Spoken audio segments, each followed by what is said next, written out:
Good evening. In 1992, I was asked to give a speech which turned out to be one of the last of the Sir William Turner lectures at the Sixth Form College. I spoke about Sir William Turner and his life then. I had little thought that I'd be doing it a few years later, but here we are at another anniversary. It just so happened that in 2009, we not only had a new college in Redcar Cleveland College, but we also had the 300th anniversary of the founding of the first William Turner School. That was the free school in Kirkleatham. And so we have a happy coincidence of two important dates coming together. As a result of that, I was given a very precise commission by Gary Groom, the principal of the college, to review those 300 years from the point of view of celebration as much as anything. So here we are, celebrating 300 years of Sir William Turner and his schools and colleges. So, New Lamps for Old, I like to think, is essentially a celebration, a celebratory history, if you like, a chance to review what we can celebrate, a time to reflect both institutionally and personally. And if we can do it today, then why not people in the past? At what moments might they have celebrated something? Now, I'm not going to give too much away about the book. I'd like you to read it. But I thought we'd like to have a little look at moments in the past when there might have been a celebration. And just to be perverse, let us write history backwards and start with recent times. If you start with the first year in the college, 2009, there was much to celebrate there. The new building itself was a cause for celebration, topped off by the Ofsted judgment. Lots to be pleased about. The royal opening, all those sorts of things, cause for celebration. But I would like also to highlight something from that first year, exemplified by Rako the calf. Now, she can't be here tonight because she's in Romania. In 2009, students from our Health and Care Early Years Department visited Romania for the second time, supported by the Sir William Turner Foundation, to work with deprived children in rural areas. It was a very difficult and moving experience for them, a world away from the comforts of their lives. But they bought a cow. A spot decision taken while they were there. What they were actually doing was strengthening the ability of the people there to help themselves. And by their charitable work and attitudes, our students were also exemplifying the values that we can all be proud of. Everyone in this story, from Sir William Turner right through to this day, can respect and admire what those students did. Sir William Turner himself led the way with charitable action. And charitable activity is in fact something that unites all parts of this story. Another common thread, something else to celebrate. Now, this picture from 2007 is a cause for celebration of a different kind. It celebrates an important contract with British Gypsum regarding training, but it is a recognition of the great skills in the technical departments of the college. An example of the industrial links so important to today's college. Peter on the right there is actually a world skills tutor. He'll tell you about that, I'm sure. I'm pleased that one of his projects in 2009 was to make a plaster cast of the Sir William Turner crest, as you see here. If we go back to 2001, we have a good example of something to celebrate that represented a real coming together of the different elements of the newly formed Redcar Cleveland College. In 2001, a Sir William Turner Centre was opened in the old Technical College building and was adorned by a permanent exhibition. For me, one of the main attractions of the space was the murals made by the college art and design students, as you see here, from images of Sir William Turner materials. It was a real coming together of technology and tradition, very symbolic of the college at that time. If we go back another 15 years or so, we can celebrate a college that was expanding to cope with the new, wider role in the community, something illustrated by an expanding library, for example. The 1980s saw unprecedented expansion in FE, a golden age, as one of my sources commented. All sorts of people coming into education, perhaps best symbolised by the provision of a new skill, IT, in the college, but also the development of new and very successful courses, such as the access courses to humanities and nursing. In the Sixth Form College of the 1980s, the celebration was perhaps in understated ways, such as sustaining a steady stream of students going on to university. But on the way, there was also the pleasure of participating in social events like Sports Day, or joint music activities with the Technical College, or even sitting in a cardboard box to raise money for shelter, like these students here.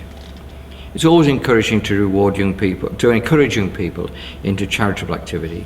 It's been in all the schools and colleges in this story, and I'm sure Sir William Turner would have approved. Back in the 1960s, we were in the heyday of the Sir William Turner Grammar School, and there I have to acknowledge the tremendous sporting achievement of those years. Pictured like this one from 1964, the first rugby team there. At its height, the school was fielding 9 teams per season, to be mirrored in the summer by cricket teams. And this is a long tradition. This picture from 1929 looks little different in essence. I'm sure both sets of young men had their reason to celebrate. Well, actually, the 1929 was the first such rugby team to be photographed. That's something for you to check in the book. Celebration of a different kind is in this rare picture from 1958. When I was planning the book, an appeal went out in the local press for memories of Cleveland Technical College, and this was one of the stories that came in. I'm very indebted for this to Mr. Peter Bell, the young man at the centre. He's receiving an award for outstanding performance on a woodwork course. Not that different in sentiment from our recent awards evening, but although perhaps all a little more formally dressed. Interestingly, Peter was a lodger in South Bank during his studies. The Technical College served rural North Yorkshire, and lodging was not uncommon. Now, whilst Cleveland Technical College was getting established in a new building in 1957, Sir William Turner's was wrestling with the overcrowded old building on Cotham Road that had been there since 1869. The saga of its replacement is a long one, not for tonight. Needless to say, the school made the best of its opportunities, and there were years of improvement after difficulties arising from the war. In a deliberate effort to lift the school and community spirits, in 1951, the Festival of Britain year, the school put on a celebratory pageant. There it is, Sir William Turner and his school. This is the front of the programme. This is a scene from it. Headmaster Mr. Willis and his staff wrote and produced a setting of British history against the life of Sir William Turner. All rather quaint perhaps, but note the revolutionary development. Girls were invited to participate. They came from Saltburn High School, which is the forerunner of Cleveland Grammar School, all closely chaperoned, of course. Now, the end of the Second World War could be associated with celebrations, of course, but with the loss of 54 Oldcoatamians, I'm sure all would have breathed a sigh of relief as much as anything. But life still had to go on. I rather like this picture from 1946. Not least because I had the honour of meeting the young man in the striped jacket, the late Peter Bean, who entrusted that jacket to my care in the archive. His mother had bought it for him from Dorman Stewart's in Middlesbrough. He was very proud of that jacket. Despite his diminutive size, he was a phenomenal sportsman by all accounts. No doubt much cause for celebration in the Bean family. When we move into the interwar years, we're in the era of Cotham School, as Sir William Turner's was then called. In 1927, the headmaster, Canon Littler, had achieved an ambition by having the school recognised as a public school, albeit a minor one, but he sought to equip it with appropriate traditions and attributes. It was a world of uniforms, staff in gowns, formalities, new sports such as rugby, and in 1932, a great cause for celebration, the opening of new buildings. Here's the foundation stone to the new hall being laid by the chairman of the governors, Mr. Stowe, and there's the headmaster giving him a little memento of the occasion, and there's the actual memento itself. It's a little granite block. It's actually in one of the cabinets outside of this room. The great hall, there it is. You can see a place for formality. Note the chair and the picture. The chair is on my left, in the far corner of this room. It's now Cotham Memorial Hall, and it's still in use as a public venue. One of the things that Canon Littler did was to organise large school photographs, the sort of long photos that are now in the Sir William Turner Library here in the main building. One man who was on all the photographs from 1921 and 1961 was this man, Billy Pearson, Little Billy, as he was nicknamed. He taught at the school from 1918 to 1962. Some people in this room might even recall his maths lessons. On his retirement in 1962, after celebrating his 44 years of teaching at Sir William Turner's, he took to teaching night classes at the Technical College. Premeditated links even from those early days. 100 years or so ago, we're in the Cotham Road building, and it's even then the subject of local postcards. Note the boys playing sports on the front lawns. The headmaster was Arthur Price. here with his staff in 1903. He's sitting in the front row there. Now, not much to celebrate perhaps on the surface in this picture, but Arthur Price might have had great cause for quiet satisfaction in 1903. This was the year when he persuaded his governors to establish a Leavers Fund to assist boys going on to university, a direct link through to the work of the Sir William Turner Foundation today. He was to be headmaster for 35 years, and he saw the school grow and consolidate. Many of you will have seen this picture before, one of the most evocative perhaps. Look at those hats. This is pre-uniform days. This was in the first year or so of Arthur Price's headship. The date's wrong, and the cross-reference of the register helped us sort out that it's probably taken in 1885. So what's to celebrate? Well, I think what actually is to celebrate here is the social mix. You're going to have to read the book to find out what I mean. But there's boys in this picture from many different social backgrounds. There's a young man at the front, Tom Fall, whose grandson should be in the hall tonight. Are you there, Roger?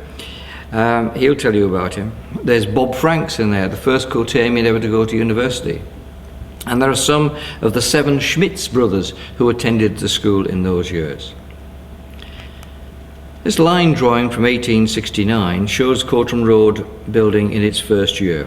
Another cause for celebration because it's a new building, but it's very much a symbol of a new beginning. The school had moved from Kirkleatham, and here it was now in Courtram. There is a link between that building and March of this year. The foundation stone of the building had a time capsule in it, and I had the rare experience of opening it this year. Peter Sutherland provided the muscle, and before we knew it, we were handling documents that had not seen the light since 1868. Quite amazing, really. And this is one of the things that came out. This is an architect's drawing. It dried out the next day. When we get into the pre-1869 period, then celebration does require a bit of imagination on our part. And certainly the quality and the nature of the sources has changed. But there is, for example, a collection of receipts and bills from around 1810, clearly evidence of something going on in the free school. There's this one, for example. There's probably celebration when they looked at this one. This was for the clearing of rats out of the free school. But this next one is one of my favourites. Look at that wonderful signature on there. Postgate Wrightson. This is a receipt for the payment of teaching poor children in Courtram. My signature's not like that, I'm afraid. So there we are, almost back at the start. The 18th century is a little dark, I'm afraid, because it is a fact that Sir William Turner's immediate successors were not too interested in the school founded in 1709.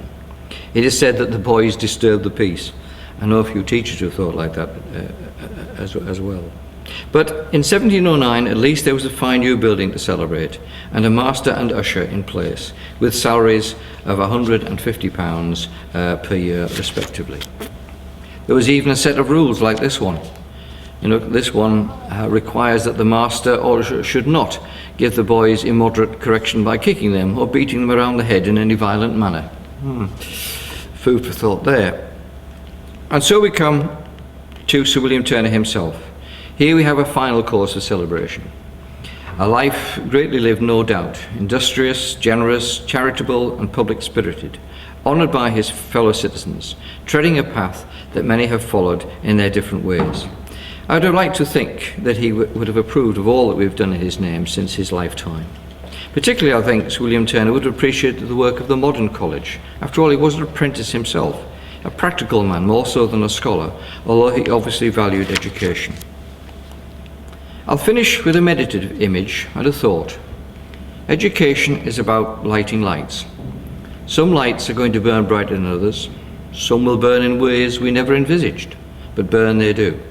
Let's just think of all the lights that have been lit by the people in this room, let alone all those people associated with Sir William Turner's, Cleveland Technical College and Redcar Cleveland College over the years. That is what this story is about, and I've been proud and privileged to be part of it. There is something to celebrate. I hope you enjoy the book. Thank you.